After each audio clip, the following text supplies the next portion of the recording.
Welcome. Thank you for tuning in.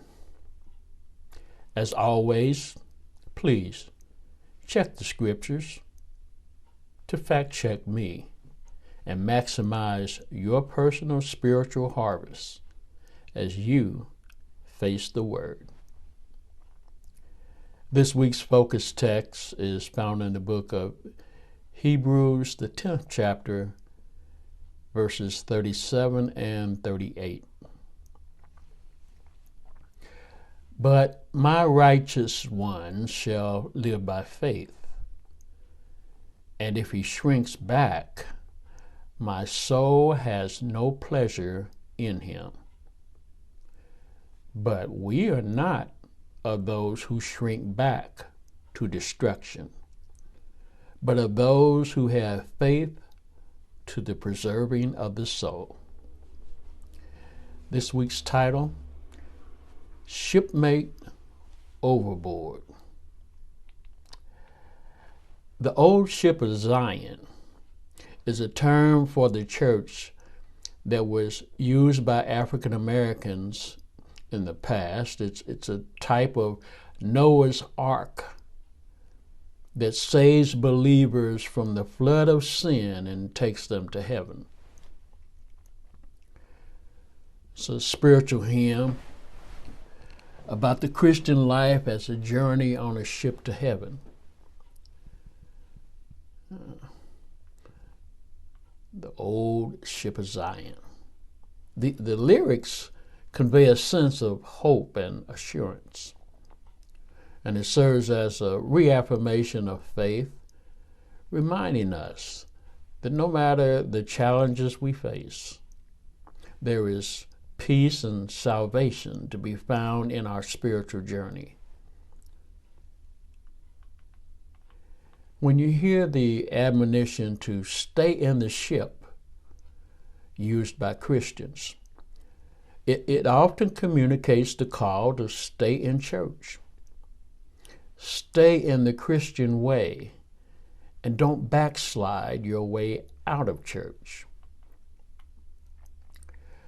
Our focus text reveals what God thinks about the backslider. And it should be an encouragement to us to stay in the way of the Lord. The utilization of the term old ship of Zion is consistent with the purpose and encouragement of the song, and it's a focus on a way to stay with the Lord. Don't leave the messianic ark of safety called the church. As it regards the title of this cliff note, it addresses backsliders as shipmates overboard. Those that have jumped out, stepped out, or just gradually wooed away by the world. Shipmates overboard. As with any shipmate overboard situation, there is the danger of drowning, being marooned, or devoured and eaten alive. That fact led me to research what the Navy's standard operating procedure was for a man overboard. So I consulted a good Navy friend of mine. Yes, my background is still Army, but I do have Navy friends, And this is what he shared. Delta Sierra Charlie, digital selected call is the first thing that goes out. It's a man overboard alert, which is a pre-programmed message. The fact that it's pre-programmed makes it automatic and overcomes some of the negative effects of stress when you find out that there is a man overboard, or in this case, a shipmate overboard. The second step was to notify the bridge or leadership, so that they could stop or slow the ship so that they could get to the person that was in distress. Next step would be to talk to the victim. If you can't talk to them, reach out for them in some way. In the Navy, they used hand signals if they couldn't be heard. We have different equipment and methods. We have email, we have videos, we've got chats, we've got FaceTime. We've got an abundance of tools that we can use to try to communicate and talk to the victim. Why do I call shipmates overboard victims? Well, they could be devoured, eaten alive. They could be overcome. There's a lot of negative things that could happen, and they need our help. So we need to do like the Navy does and throw out a buoy, throw out a lifeline. Of course, our lifeline would be a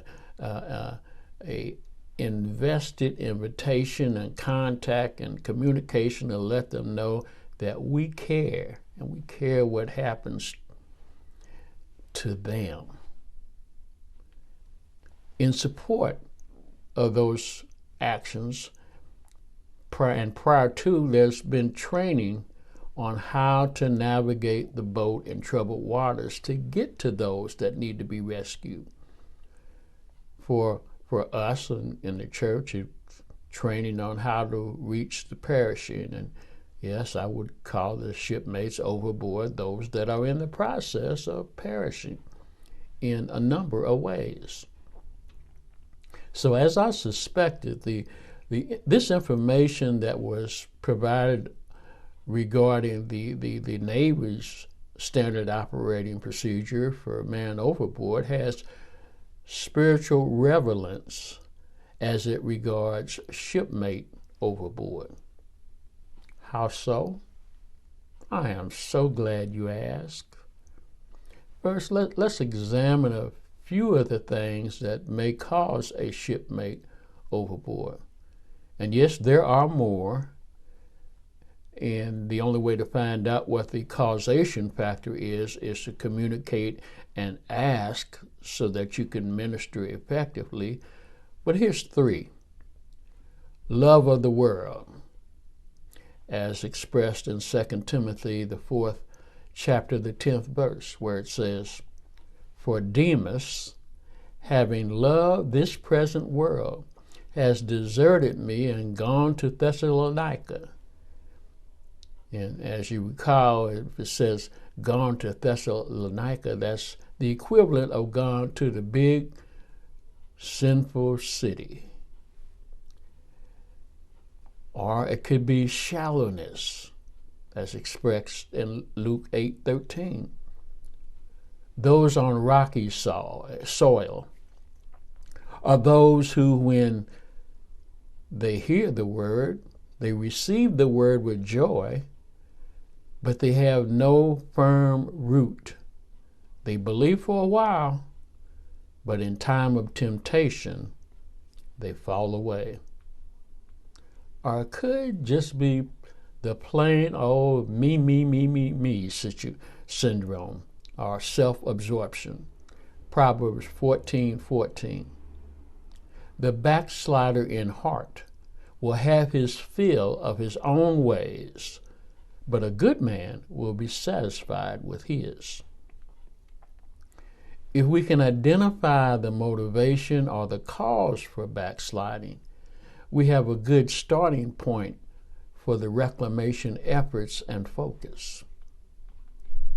So let's see how the provided Navy standard operating procedures for man overboard can help us in shipmate overboard cases in our reclamation efforts. The suggestions presented are not all-inclusive. Each congregation will do well to determine what steps will work best for their church family. But hopefully, at least these suggestions can spark a constructive conversation. The Navy used a pre-automatic program message. in our church families, we can use assigned accountability. Shipmates that are assigned the job of making note when their wards have 2 or more absences. And then going to the second step, notifying the bridge like they do in the Navy. We would call it leadership. Alert leadership concerning potential shipmates overboard. Now, if you're in a really small church, their absence may be obvious, but there are many that attend church that, for example, may be out and about town and meet someone, and they get to talking, and they find out they go to the same church, but the church is so big that they didn't even know that. Then the next step would be to talk to the victim. Why you call them victim? Well, because they're exposed to a lot of danger, because they jumped out of the ship, or they fell out of the ship, or they were pushed out of the ship, whatever it was. We need to talk to them, to either the person or the family of interest, to find out if there's help needed, if there's problems that can be solved, but most importantly, to express our interest and concern about their welfare, and throw them a life buoy or a lifeline. Encourage them to return to the ship. Help them back to the ship. And in support of all that, just like it was for the Navy, there should be training on how to navigate the boat in troubled waters to get to those that need to be rescued. The church family training could be congregational member reclamation training. What do you think?